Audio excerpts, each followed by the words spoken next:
Hello everyone, welcome to another section where I will show you how to create a project in Django. So without further ado, let's dive right into it. So now that we have downloaded our Django and then we also have downloaded our pillow, let's just create a project in Django. It's simple. So to create a project in Django, just write this and then you say Django dash admin start project, and then we give our project a name. So we can just choose a random name. So what we can do is we can just say my website, right? And that's the name of our project. So let's just enter.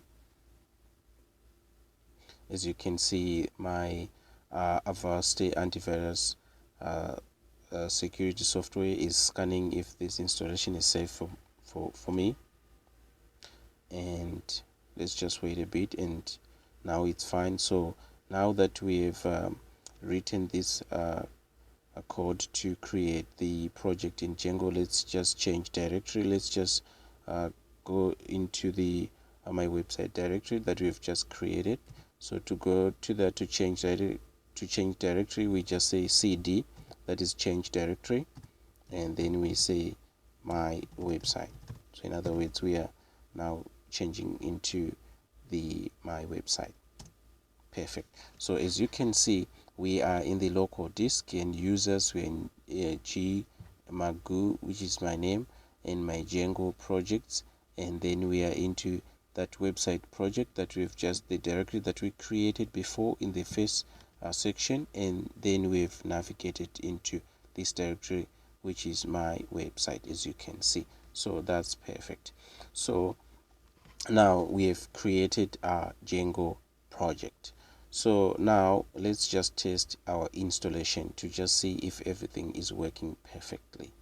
So to test that, what we will just say Python will start the server. So to start the server, you write Python manage.py run server, then hit enter. Right, perfect. So for me, I will just click this link, this URL link. As you can see, it brings us to this website, and this confirms that our installation has worked successfully and Django is congratulating us. So now that we have set up our project in Django, we are good to go. We are good to start creating our web application, to create our website. So thank you guys. See you in the next section.